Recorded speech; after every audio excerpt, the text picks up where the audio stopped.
Hola profesor Malagón, hola Juli, aquí está Mariana Char y Sebastián Peña y hoy les estaremos presentando nuestro parcial. El parcial trata sobre el código de Nemequén.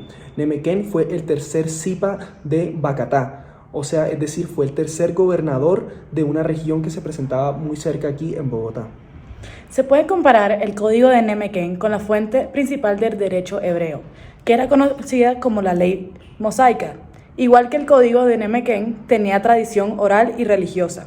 De esta misma forma, podemos encontrar similitudes en el derecho chibcha con el musulmán, porque al igual que el derecho hebreo, son derechos rígidos por su religiosidad, es decir, las leyes se basan en su libro.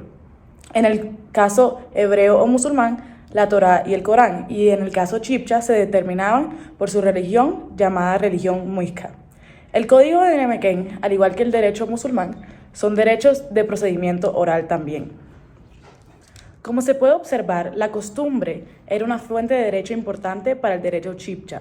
Esta fuente consiste en crear normas jurídicas que hagan sentido y sean racionales, porque estos sucesos ocurren mucho donde se van a implantar estas normas. Se puede inferir que la necesidad del artículo defendiendo a los o las víctimas del incesto era porque este incidente ocurría bastante. Otros sistemas jurídicos que utilizan la costumbre como fuente son el derecho romano, el common law y hasta los sistemas jurídicos socialistas hasta el 1917. Si seguimos analizando la contextualización del derecho chibcha y el artículo, podemos ver que el castigo a base de violencia no es tan impresionante. En cambio, se puede ver que es utilizado hasta hoy en día. El derecho musulmán clásico prevé varios delitos punibles con pena de muerte, como por ejemplo el homicidio, el atraco a mano, el adulterio, la brujería. Y como ya mencionado en el derecho chibcha, en el derecho musulmán el incesto también es castigable por pena de muerte. Moviéndonos a Colombia en el presente, aunque el delito de incesto no sea castigado por pena de muerte, aún sigue en el Código Penal que expidió la Ley 599 del 2000. El artículo 237 de este código penaliza el incesto, incluyendo adoptante o adoptivo, con una pena de 16 a 72 meses. La pena se decide, depende del grado de la cercanía del familiar. Si seguimos analizando el contexto del derecho chibcha, se puede relacionar la manera de crear y formular normas chibchas con la manera en que se creaban estas mismas en el derecho romano clásico. Se puede tomar como ejemplo que las constituciones romanas eran publicadas por los mismos emperadores en ese momento. Los emperadores en esta época, al igual que Nemequén, tenían mucho poder en la legislación de las leyes. En ambas situaciones, la del Imperio Romano y la chibcha, no se veía muy clara la división del poder en el proceso de verificación de leyes, que pues, por ejemplo, se ve hoy en día en un país como Colombia.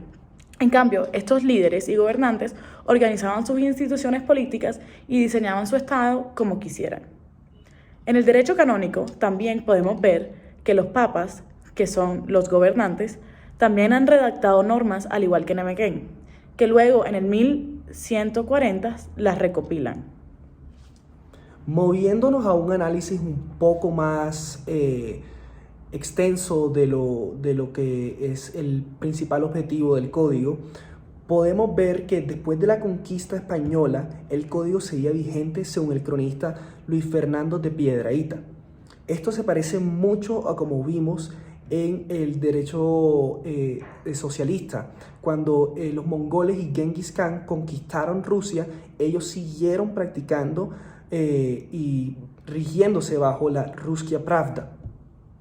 Por último, un último hecho que pudimos analizar y pudimos conectar con varias de nuestras sesiones de clase pasadas es que el profesor Vicente Restrepo opina que el código fue una recopilación de antiguas leyes y nuevas leyes que creó Nemequén.